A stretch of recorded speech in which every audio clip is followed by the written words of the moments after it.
Digamos entonces, para cerrar los dos ejercicios con los que estuvimos trabajando, el primero era investigar sobre los complementados de D90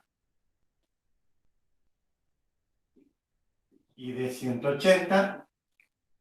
Entonces, más o menos todos pudieron avanzar sobre este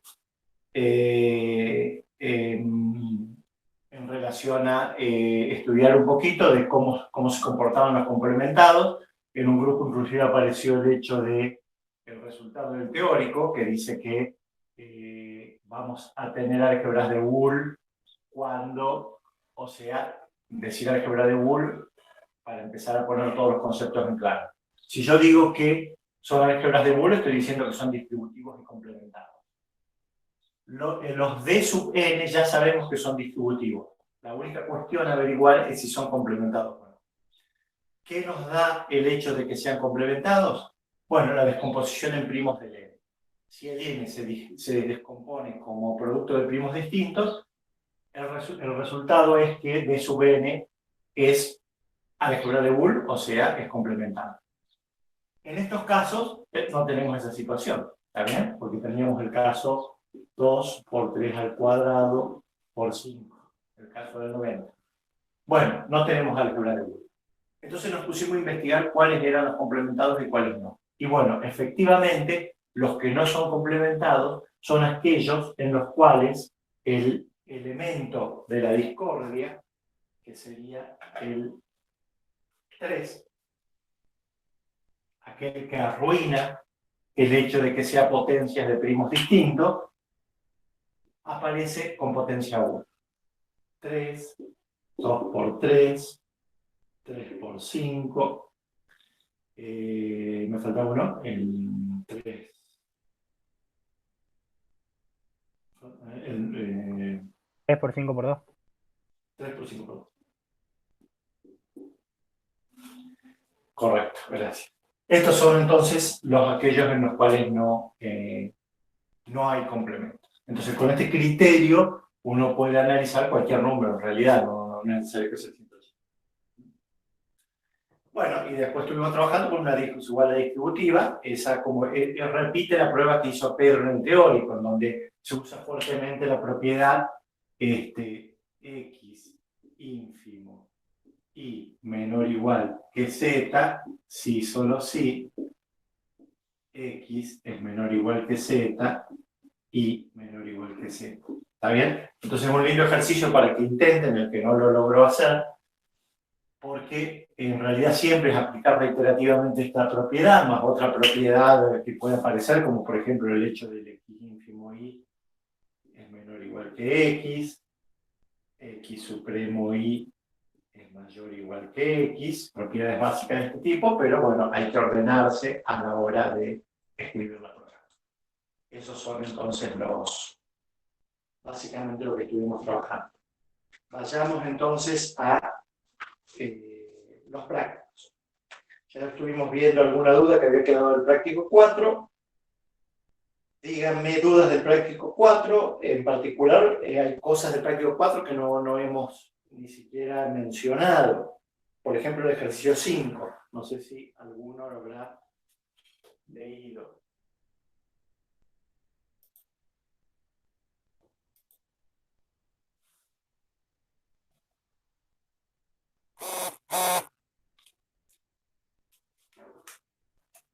Primero, entonces, empecemos con dudas de los ejercicios anteriores.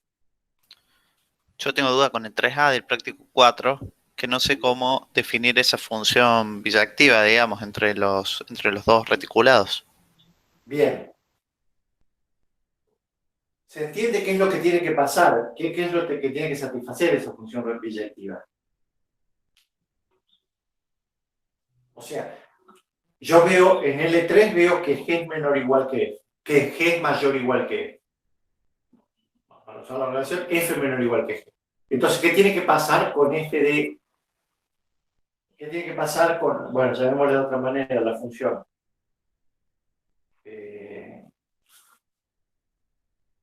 Porque F es el ínfimo de L3. bueno, llamémosle f grande en vez de f chica. ¿Está bien? Entonces yo sé que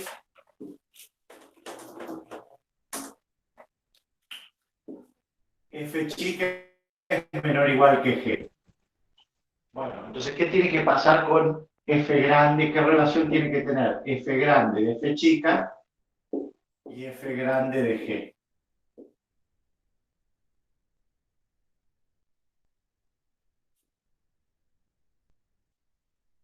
Esto está en L3. Que tiene que cumplir, digamos, el orden, digamos, que f de f tiene que ser menor o igual a f de g, digamos. Bien. Bueno, entonces, ¿cómo definís f? Vos me tenés que decir a dónde va la f chica. ¿A dónde va a parar f chica?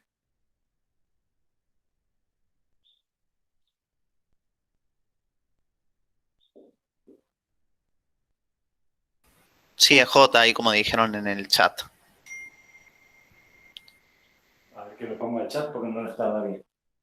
F chica va j, correcto. ¿Mm? Bueno, ¿qué más? Bueno, el g es mayor o igual que f. Por lo tanto, ¿a dónde tiene que ir el g? En A. Bueno, a cualquiera de estos podría ir. ¿Ah? Porque lo único que tiene que preservar es que efectivamente el g sea mayor o igual que el f. ¿Está bien? Pero acá tengo el h también. Bueno, tiene que ser biyectiva. Y yo sé que el máximo tiene que ir al máximo. No, no tengo muchas posibilidades. Pero ¿cuál es el tema? El tema es que no me importa dónde vayan a parar estos dos. Porque si yo solamente le pido preservación de un sentido del implica, solamente para allá, como el G y el H no tienen relación, no me importa qué pasa acá, si va el uno arriba y el otro abajo. El sentido del ejercicio, que es lo que decíamos al principio del práctico, seguramente vos no te habías sumado todavía, el sentido del ejercicio es ver que efectivamente esto se sigue satisfaciendo, pero lo que no se satisface es esto.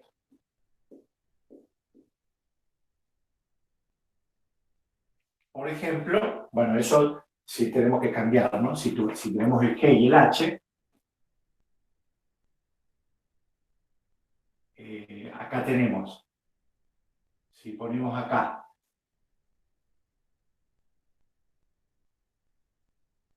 el G y el H, acá tenemos que f de G es menor o igual que f de H, pero efectivamente esto no implica que G es menor o igual que H.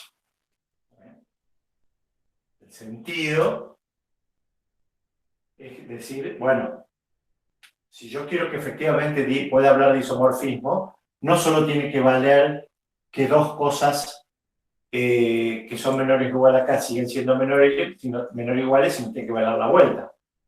¿Por qué? Porque si no puede pasar esto. El decir que menor o igual acá implica menor o igual acá, que haya menor o igual en el dominio implica menor o igual en la imagen, puede ser tramposo, porque puede ser que haya situaciones en las cuales no estoy diciendo nada, porque G no es menor o igual que H. Entonces el implica me da poca información, necesito la vuelta para que me dé la información. ¿Ah? ¿Se entiende? Claro, es cierto. Exacto. Es cierto que acá pueden ir en cualquier lado, para alguien que preguntó, y es cierto que efectivamente lo que pasa es que la F preserva el orden, pero la F a la menos 1 no preserva el orden. Entonces, efectivamente, para que sí isomorfismo, tanto F como F a la menos 1 tienen que preservar el orden.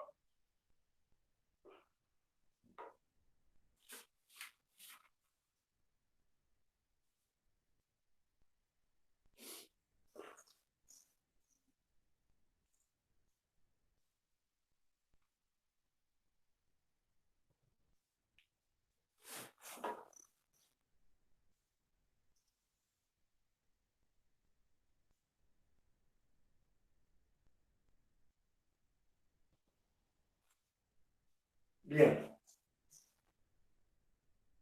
Eh,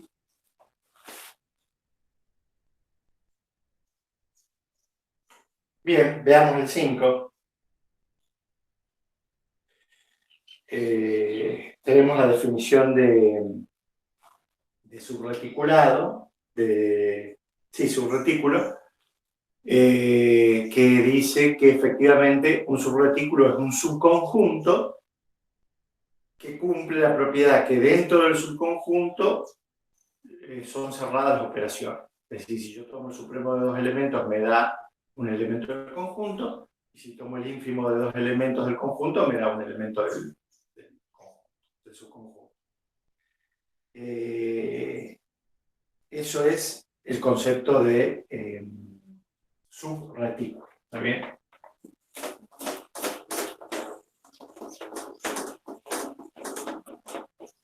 Que básicamente, ¿qué estoy diciendo? Estoy diciendo, bueno,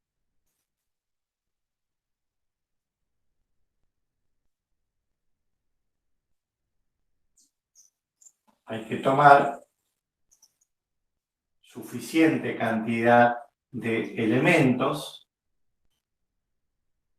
como parte del subconjunto para que efectivamente tenga la suficiente cantidad de supremos y de ínfimos. ¿Está bien? Si uno toma, por ejemplo, este y por ejemplo, yo tengo la esperanza de encontrar este subreticulado. Digo, bueno, quiero encontrar este subreticulado, entonces tomo estos 4. ¿Qué pasa? Estos 4 son un subreticulado. Si yo tomo S, son los 4 elementos señalados en rojo. ¿Es subreticulado o no?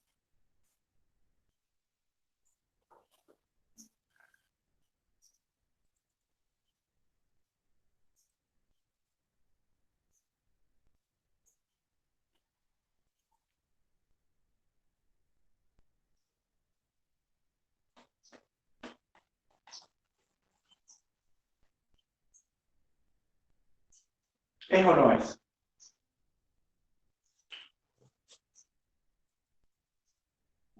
Reforzar para que se vea.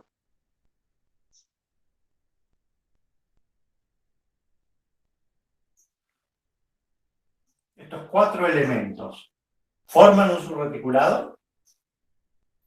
Me parece que no, porque el ínfimo de los dos que están a la misma altura no es el que está en el otro. Correcto. Para que sea subreticulado, como este y este están en el subconjunto, al tomar el ínfimo de estos dos, tendría que estar en el subconjunto. ¿Está bien? Entonces, fíjense, aquí es donde se pierde la correlación entre la estructura de Poset y la estructura de reticulado, porque estos 4 elementos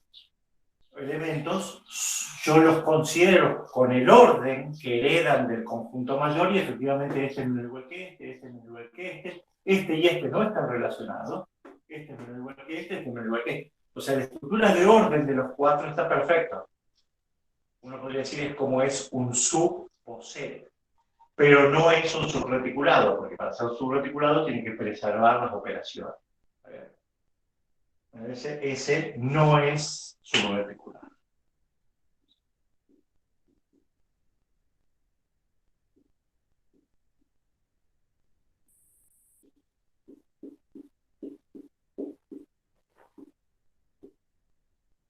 En realidad, se usa en el teórico está hecha la diferencia entre retículo y reticulado, en el sentido de que por un lado tenemos el poset reticulado, que es la estructura de orden, que le pedimos la propiedad de que exista el supremo y el ínfimo, y después aparte se define el retículo como estructura algebraica, es decir, como un conjunto no vacío que tiene dos operaciones binarias que satisfacen la propiedad de absorción, de asociatividad, de idempotencia, etc.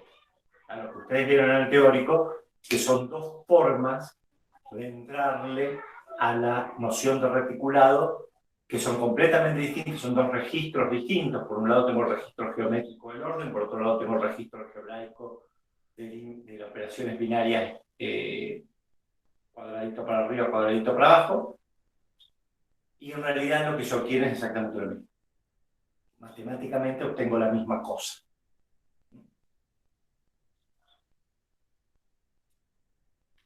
Bien, entonces decíamos, bueno, esa es la idea de subreticulado, ¿está bien? Bueno, entonces ahora, ¿qué sentido tiene definir la noción de incrustación? ¿No? Porque yo digo, bueno, entonces este no, acá no es subreticulado, esto acá tiene problema, pero yo lo puedo sí, efectivamente, volver subreticulado, si en vez de agregar agarro. Entonces ahí sí, efectivamente, ese es subreticulado. ¿Estamos de acuerdo con eso, no?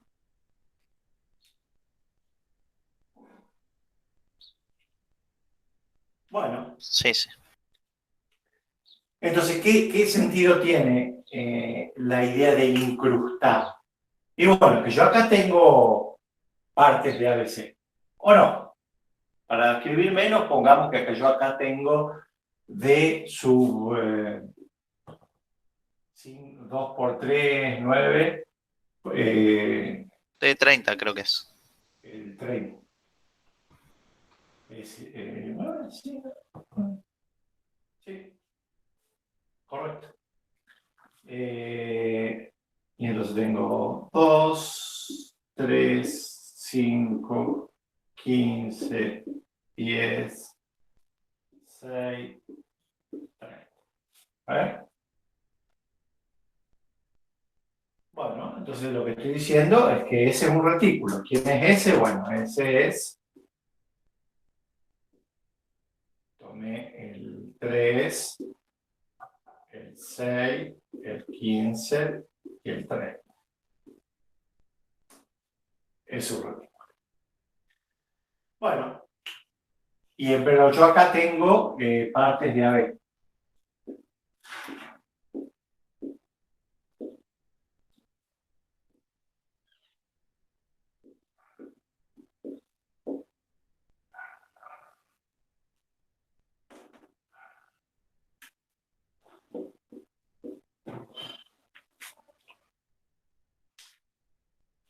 ¿Qué se suele decir?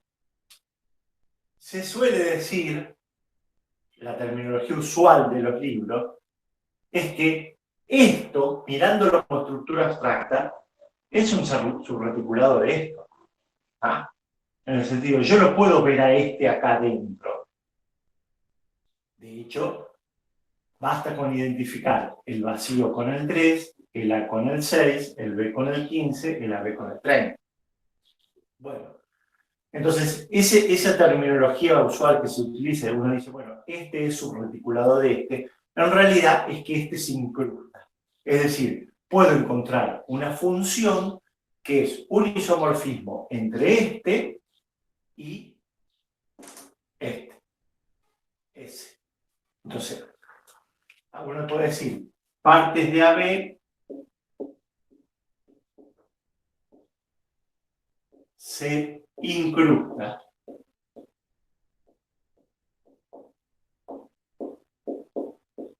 en D sub 30. ¿Por qué se incrusta? Bueno, porque yo puedo definir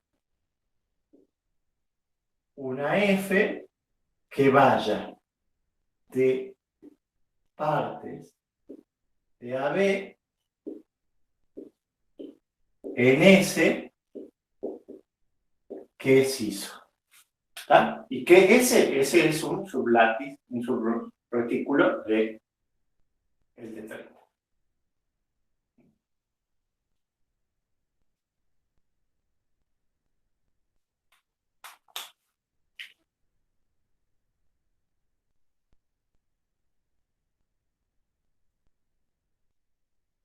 Bueno, acá la pregunta iba, no sé si se entendió. ¿Ah?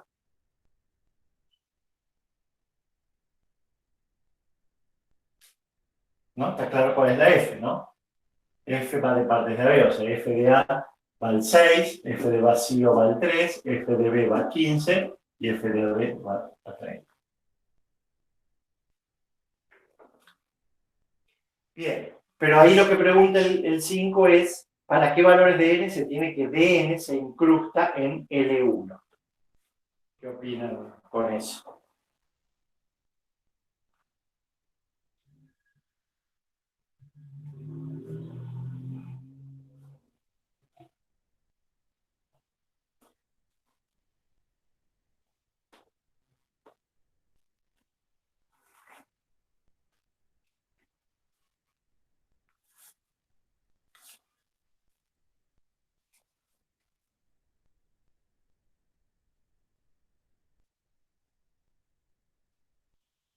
Vayan tirándome algunos.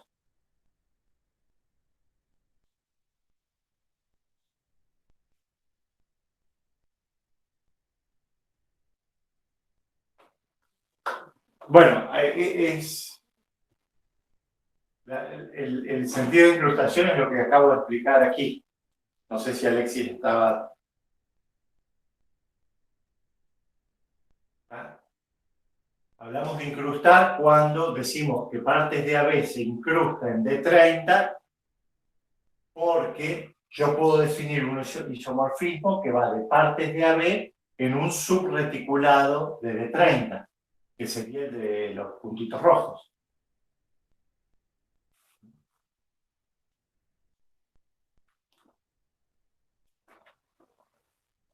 Esa es la definición de incrustar.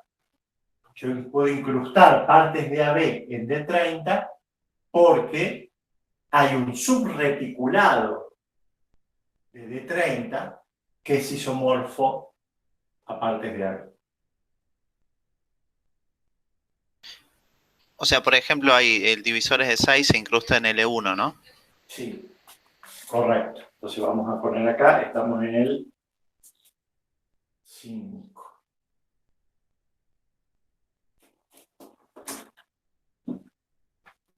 El ejercicio 5, el práctico 4. Entonces, por ejemplo, me dijeron n igual 6. N igual 6 se incrusta. ¿Va?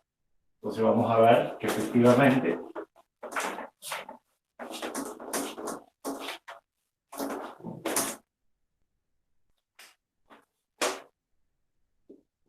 D6 se incrusta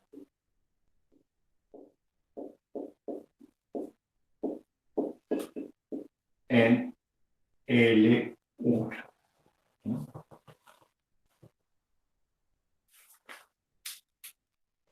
Bueno, ¿qué teníamos L1? L1 era...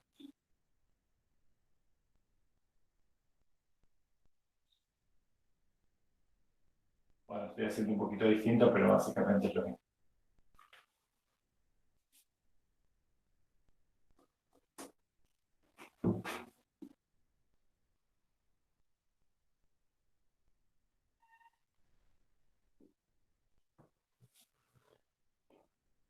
No, al revés.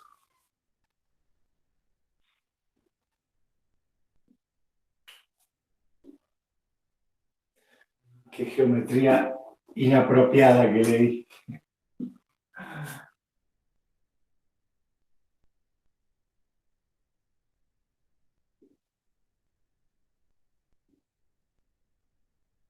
Ahora sí.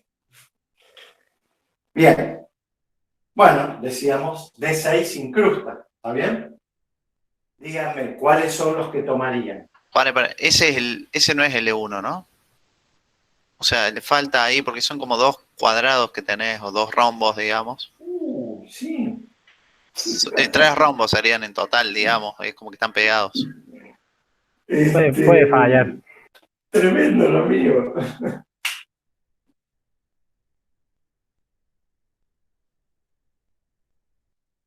Tengo ahí.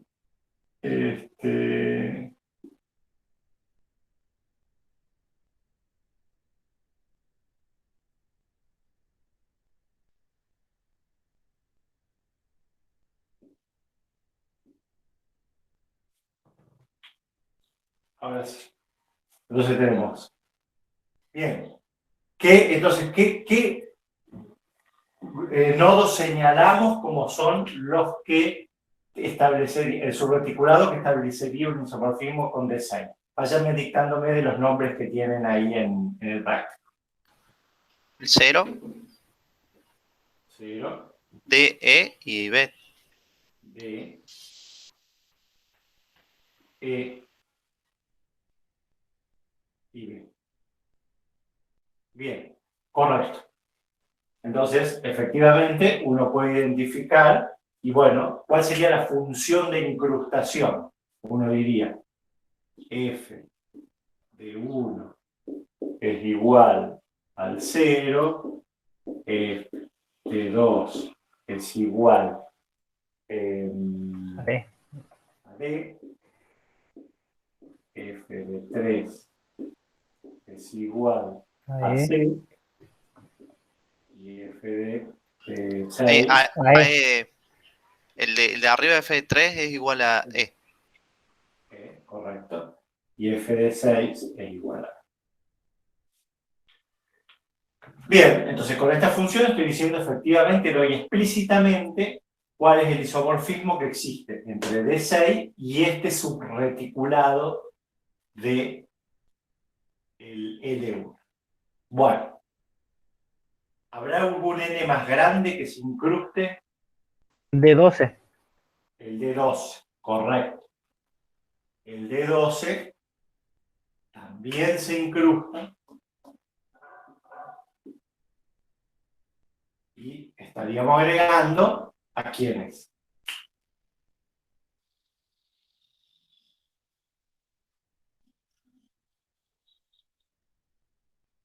Al 4 y al 12. Sí, y acá en L1 ¿a quiénes estaríamos llegando? Al A y al 1. A la y al 1. Podría ser este y esto, podría ser este y este, lo mismo. Entonces agregaríamos f de 3, de 4, me faltaría.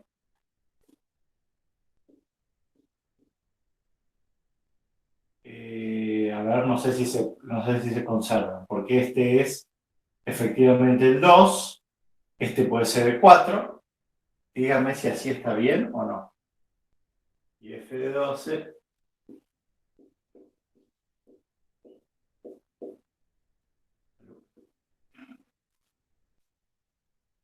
Creo que sí.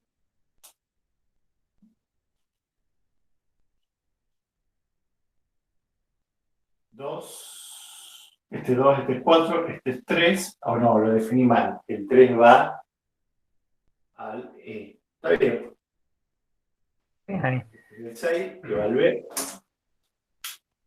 Correcto. Si hubiésemos elegido este, tendríamos que haber cambiado el isomorfismo. ¿Estamos de acuerdo hasta ahí? Sí.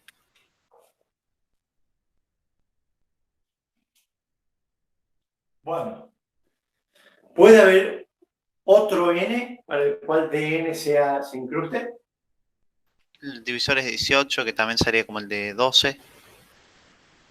Correcto. Obviamente que voy a tener infinitos n, ¿no? Habría que buscar una función que incruste a un cierto n. La función es lo que efectivamente, con la función de mostrar la incrustación, está explícitamente cuál es el subretículo que identificás con la cosa que vos querés incrustar. Obviamente que hay infinitos, porque acá todos sabemos que el D sub n, la clave del D sub n es la descomposición en primos que tiene. Entonces, siempre que tengamos algo de la forma p cuadrado por q, lo que nos va a dar es isomorfo al D sub 12. ¿Eh?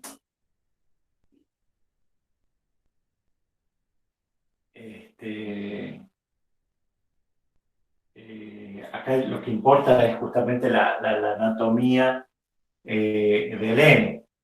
De manera que por supuesto que vale al infinito. La pregunta ahora es, ¿hay algún dn que tenga mayor cantidad de elementos que el de 12 que se incruste?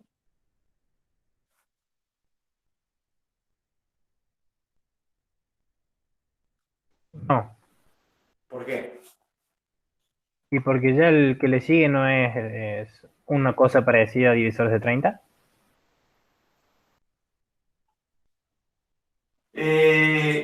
Y el que le sigue hay que ver qué le sigue, ¿no? Porque acá tenés el 12, 4 por 3. Tenés varios que le siguen. Podés multiplicar por 2 de nuevo, podés multiplicar por 3, podés multiplicar por otro primo. No está claro cuál es el que le sigue.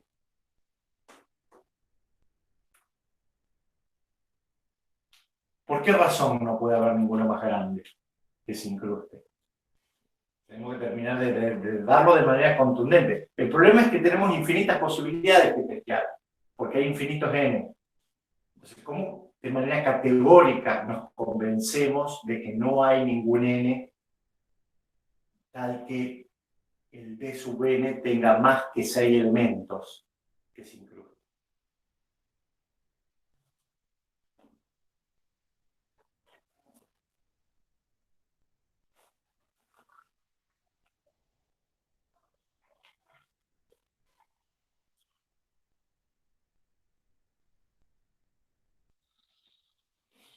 Yo les digo otra cosa. Lo encontré. No se los voy a decir, pero lo encontré. Tengo un n tal que d sub n tiene más que 6 elementos y se incrusta en L1.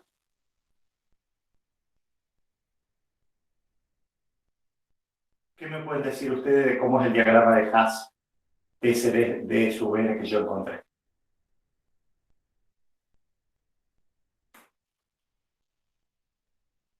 Usted no tiene que saber el diagrama.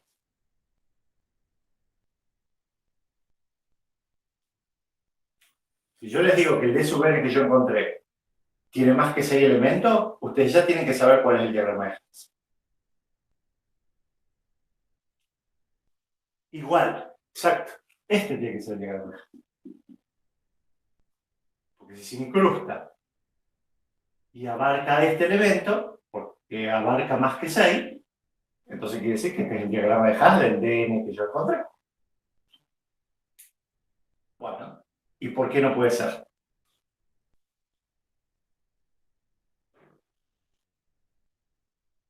Porque no hay un n que te dé un diagrama así. Correcto, pero ¿por qué? Tiene que haber una razón contundente, porque yo no los grafiqué a todos los dn, como para saber que no hay ninguno que tenga el diagrama así.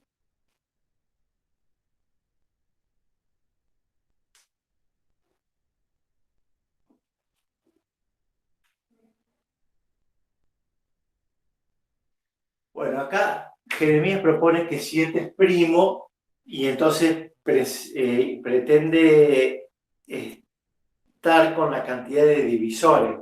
Sería una forma de pensarlo, pero yo para cualquier n puedo encontrar un n, para cualquier número puedo encontrar un n que tenga esa cantidad de divisores. En particular yo puedo encontrar un d sub n que tiene 7 divisores. Porque acordate que entre los d sub n están las cadenas. Entonces tengo el 2, tengo la cadena formada por el 1, 2, 2 al cuadrado, 2 al cubo, 2 a la cuarta, y ahí puedo formar una cadena en cualquier cantidad de elementos. O sea que el cardinal a priori no descarta.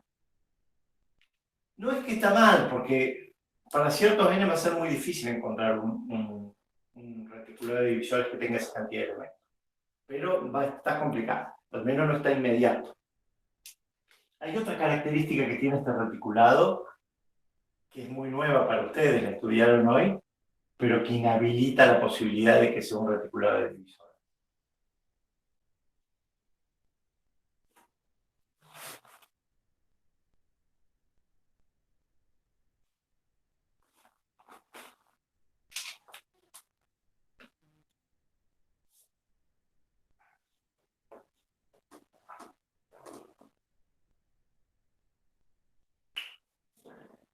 Entonces, acá, ¿qué es lo que estamos tratando de ver? No hay D sub n como más de 6 elementos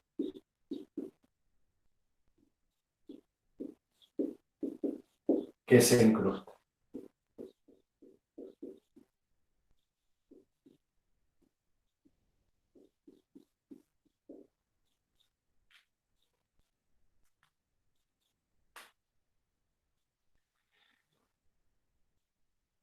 Bien, entonces dijimos, la razón por la cual estamos de acuerdo es porque si tuviese más, si un D sub n con más de 6 elementos se incrustara, entonces tendría que el D sub n incrustarse en todo el retículo. Y lo que no me respondieron, que quedó ahí picando, es hay una razón por la cual este no puede ser el diagrama de Hasse de un D sub n. Y eso todavía no me responde.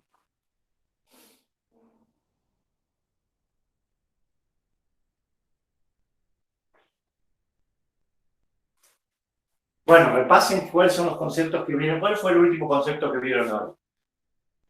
Bueno, el de álgebra de Boole. Pero en particular les mencionó Pedro.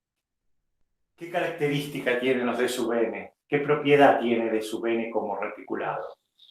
¿Son distributivos? Son distributivos, correcto. Los D sub n son todos distributivos y este no es distributivo, y una de las formas de ver que no es distributivo es justamente ver que hay una copia adentro del reticulado N5, que sabemos que no es distributivo. Este que señalo, esto que señalo permite ver que el N5 es subreticulado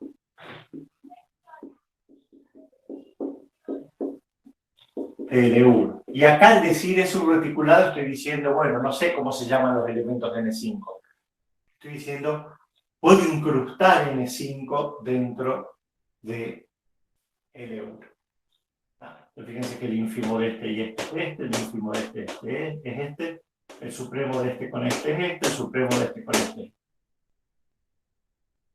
Entonces, ya está. No puede ser un D sub n porque si no tendría que ser.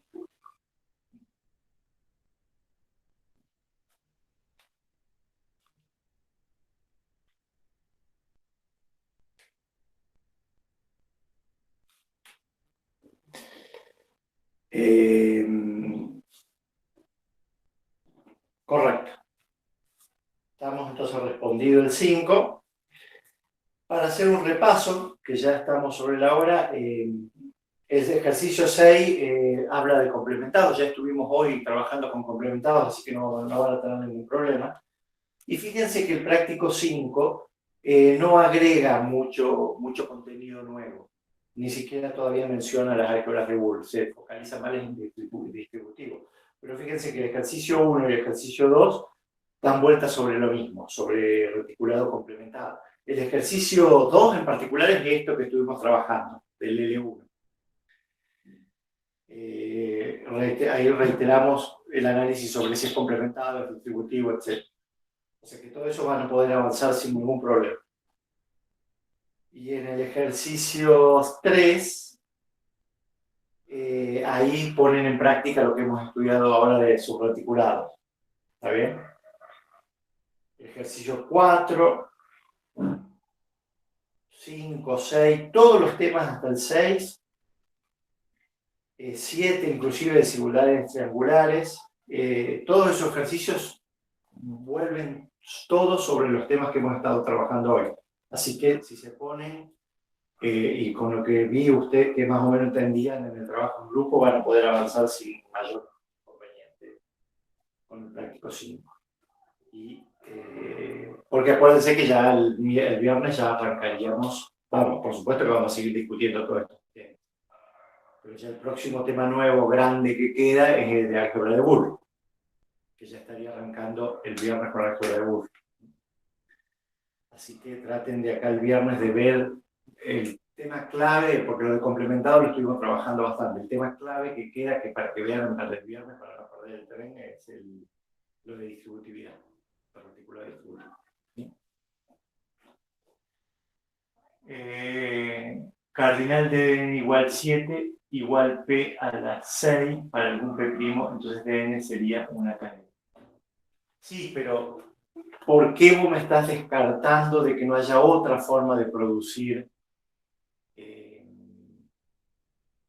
7 divisores? Ahí me faltaría ver. Bueno, pero ¿por qué la única forma de producir 7 divisores es con una cadena?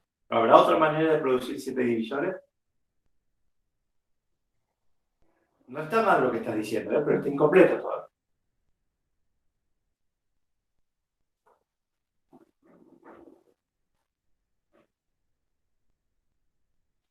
¿Por qué no puedo producir yo 7 divisores de otra manera que no sea por un p a la 6?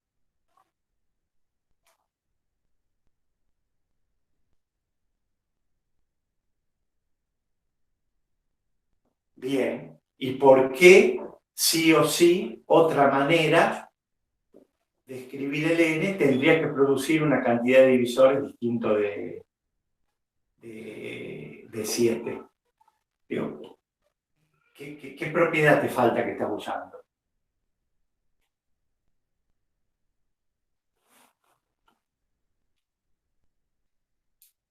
¿Ah? Digamos, lo que te está dando vuelta en la cabeza, que es lo que terminaría de cerrar el argumento, es que si yo tengo n igual a p a la k por q a la r,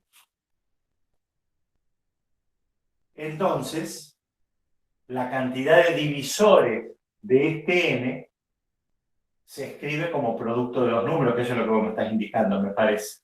¿Está bien? ¿Por qué? Porque ¿cómo cuento los divisores de este n? Y bueno, tengo que ver. Tengo k más 1 posibilidades de tomar p. Puedo tomar p a la 0, p a la 1, p a la 2, hasta p a la k. Y tengo r más 1 posibilidades de tomar q. Entonces la cantidad de divisores sería k más 1 por r más 1. Creo, si no me está fallando el argumento. ¿Está bien? Entonces, siempre que yo tenga dos primos distintos, la cantidad de divisores no puede ser un número primo. Por ahí va. Entonces, eso sí cerraría el argumento. Eso también cerraría el argumento.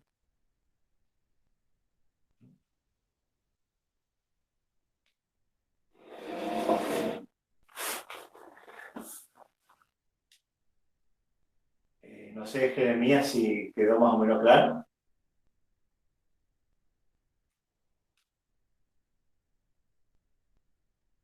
Correcto. Sí, sí, ese es otro argumento que descarta el hecho de que L1 pueda ser de su vez.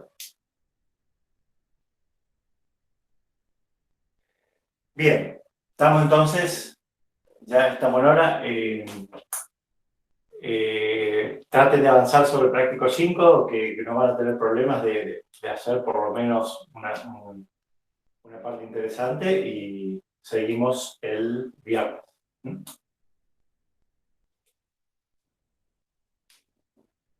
Sí, me olvidé de subir el último video. Prometo que esta tarde subo los dos que faltan.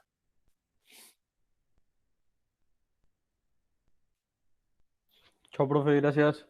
Nos vemos. Chao, Adiós. profe, nos vemos.